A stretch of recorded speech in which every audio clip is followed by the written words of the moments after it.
Hi ನನ್ನ ಪ್ರೀತಿಯ ವಿದ್ಯಾರ್ಥಿಗಳೇ ನಮಸ್ಕಾರ. ಇವತ್ತಿನ ಟಾಪಿಕ್ ತುಂಬ ಇಂಪಾರ್ಟೆಂಟ್ ವಿದ್ಯಾರ್ಥಿಗಳು. ಯಾಕಂದರೆ ರಾಷ್ಟ್ರಧ್ವಜ. ಈ ರಾಷ್ಟ್ರಧ್ವಜದ ಬಗ್ಗೆ ಅನೇಕ ಸಲ ಒಂದು ಪೊಲೀಸ್ ಅಥವಾ PSI ಅಲ್ಲಿ ಸಾಕಷ್ಟು ಬಾರಿ ಎಕ್ಸಾಮಲ್ಲಿ ಕ್ವಶನ್ ಆಗಿದೆ ವಿದ್ಯಾರ್ಥಿ. ಅದೇ ರೀತಿ SDA FDA ಹಲವಾರು ಎಕ್ಸಾಮಲ್ಲಿ ಕೂಡ ಕ್ವಶನ್ ಆಗಿದೆ. ದಯವಿಟ್ಟು ಚೆನ್ನಾಗಿ ಕೇಳಿ ನನ್ನ ಪ್ರೀತಿಯ ವಿದ್ಯಾರ್ಥಿಗಳೇ. ಅದೇ ರೀತಿ ವಿದ್ಯಾರ್ಥಿಗಳು, ಯಾವುದೇ ಒಂದು ರೀತಿಯಲ್ಲಾದರೂ ಕ್ವಶನ್ ಬರುತ್ತೆ ರಾಷ್ಟ್ರಧ್ವಜ ಬಗ್ಗೆ. ರಾಷ್ಟ್ರಧ್ವಜವನ್ನು ಯಾವಾಗ ನಿರ್ಮಿಸಿದ್ರಪ್ಪ ಅಂದರೆ 1907ರಲ್ಲಿ ರಾಷ್ಟ್ರಧ್ವಜವನ್ನು ನಿರ್ಮಿಸಿದ್ದರು. ಯಾರಪ್ಪ ಅಂದರೆ ಪಿಂಗಾಳಿ ವೆಂಕಯ್ಯ ರಾಷ್ಟ್ರಧ್ವಜವನ್ನು ನಿರ್ಮಿಸಿದ್ದಾರೆ. ರಾಷ್ಟ್ರಧ್ವಜವನ್ನು ವಿನ್ಯಾಸಗೊಳಿಸಿದವರು ಯಾರು ಎಂದು ಅನೇಕ ಸಲ ಕ್ವಶನ್ ಆಗಿದೆ ವಿದ್ಯಾರ್ಥಿಗಳೇ. ಅನೇಕ ಸಲ ಕ್ವಶನ್ ಆಗಿದೆ. PC PSI SDA FDA PDOದರಲ್ಲಿ ಕೂಡ ಕ್ವಶನ್ ಆಗಿದೆ. ದಯವಿಟ್ಟು ಕೇಳಿ.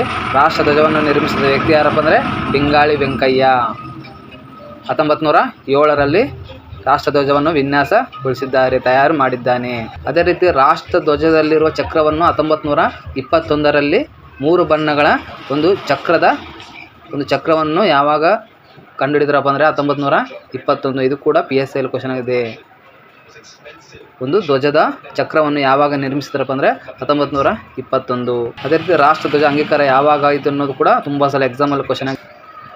1947 ಜುಲೈ 22. 1947 ಜುಲೈ 22ರಂದು ರಾಷ್ಟ್ರಧ್ವಜದ ಒಂದು ಅಂಗೀಕಾರವಾಯಿತು. ರಾಷ್ಟ್ರಧ್ವಜವನ್ನು ನಮ್ಮ ಒಂದು ಭಾರತ ಸರ್ಕಾರ ಅಂಗೀಕಾರ ಪಡೆಯಿತು.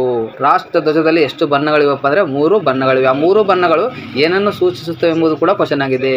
ಕೇಸರಿ, ಬಿಳಿ, ಹಸಿರು. ಕೇಸರಿ ಧೈರ್ಯ ಮತ್ತು ಶಕ್ತಿಯ ಪ್ರತೀಕ. ಧೈರ್ಯ ಮತ್ತು ಶಕ್ತಿಯನ್ನು ಪ್ರತಿಬಿಂಬಿಸುತ್ತದೆ ಕೇಸರಿ. ಬಿಳಿ ಬಣ್ಣ ಶಾಂತಿ, ಒಳ್ಳೆಯತನ, ಶಾಂತಿ ಮತ್ತು ಧೈರ್ಯವನ್ನು ಕೂಡ ಪ್ರತಿಬಿಂಬಿಸುತ್ತದೆ ಬಿಳಿ ಬಣ್ಣ. ಅದೇ ರೀತಿ ಹಸಿರು ಸಮೃದ್ಧಿಯನ್ನು ಸೂಚಿಸುತ್ತದೆ ವಿದ್ಯಾರ್ಥಿ. ಇದು ಕೂಡ ಕ್ವಶನ್ ಆಗಿದೆ. ಯಾಕಂದರೆ ನಮ್ಮ ರಾಷ್ಟ್ರಧ್ವಜದ ಬಗ್ಗೆ ನಮಗೆ ಗೊತ್ತಿರಲೇಬೇಕು. ರಾಷ್ಟ್ರಧ್ವಜವನ್ನು ಯಾವಾಗ ಅಂಗೀಕಾರ ಮಾಡಿದ್ರಪ್ಪ ಅಂದರೆ 1947 ಜುಲೈ 22ರಂದು ಅಂಗೀಕಾರ ಮಾಡಲಾಯಿತು. ಅದೇ ರೀತಿ ರಾಷ್ಟ್ರಧ್ವಜದ ಉದ್ದ ಮತ್ತು ಅಗಲ ಕೂಡ ತುಂಬ ಇಂಪಾರ್ಟೆಂಟ್ ವಿದ್ಯಾರ್ಥಿಗಳೇ. ಉದ್ದ ಮತ್ತು ಅಗಲ ಸಾಕಷ್ಟು ಬಾರಿ ಎಕ್ಸಾಮಲ್ಲಿ ಕೇಳಿದ್ದಾರೆ. 3:2, 3:2 ಉದ್ದ ಅಗಲ ಎಷ್ಟಪ್ಪ ಅಂದರೆ ರಾಷ್ಟ್ರಧ್ವಜ ಉದ್ದ ಅಗಲ 3:2. ಇದು ಕೂಡ ಎಕ್ಸಾಮಲ್ಲಿ ಕ್ವಶನ್ ಆಗಿದೆ ವಿದ್ಯಾರ್ಥಿಗಳೇ.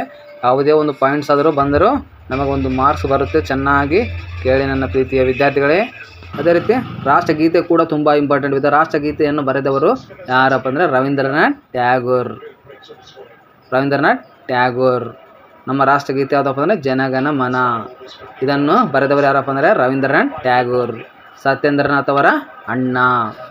ಗೀತಾಂಜಲಿ ಎಂಬ ಕವನ ಸಂಕಲನದಿಂದ ಆಯ್ದುಕೊಳ್ಳಲಾಗಿದೆ. ನಮ್ಮ ರಾಷ್ಟ್ರಗೀತೆಯ ಜನಗಣಮನವನ್ನು ಗೀತಾಂಜಲಿ ಎಂಬ ಕವನ ಸಂಕಲನದಿಂದ ಆಯ್ದುಕೊಳ್ಳಲಾಗಿದೆ. ಇದು ಕೂಡ ಗೊತ್ತಿರಬೇಕು ವಿದ್ಯಾರ್ಥಿಗಳ. ಪ್ರತಿ ಪ್ರಜೆಗೂ ಗೊತ್ತಿರಬೇಕಾದ ವಿಷಯ. ಅದೇ ರೀತಿ ರಾಷ್ಟ್ರಗೀತೆಯನ್ನು ಹಾಡಲು ಎಷ್ಟು ಸಮಯ ಬೇಕಾಗುತ್ತದಪ್ಪ ಅಂದರೆ 48ರಿಂದ 52 ಸೆಕೆಂಡ್ ಒಳಗೆ ರಾಷ್ಟ್ರಗೀತೆಯನ್ನು ಹಾಡಬೇಕು. ರಾಷ್ಟ್ರಗೀತೆಯನ್ನು 48 ಸೆಕೆಂಡರಿಂದ 52 ಸೆಕೆಂಡ್ ಒಳಗೆ ಹಾಡಬೇಕು ವಿದ್ಯಾರ್ಥಿಗಳೇ. ರಾಷ್ಟ್ರಗೀತೆಯನ್ನು ಯಾವಾಗ ಅಂಗೀಕಾರ ಮಾಡಲಾಯಿತಪ್ಪ ಅಂದರೆ 1950 ಜನವರಿ 24ರಂದು ಅಂಗೀಕಾರ ಮಾಡಲಾಯಿತು. 1950 ಜನವರಿ 24ರಂದು ಅಂಗೀಕಾರ ಮಾಡಲಾಯಿತು ರಾಷ್ಟ್ರಗೀತೆಯನ್ನು. 1950 ಜನವರಿ 24ರಂದು ಅಂಗೀಕಾರ ಮಾಡಲಾಯಿತು ರಾಷ್ಟ್ರಗೀತೆಯನ್ನು.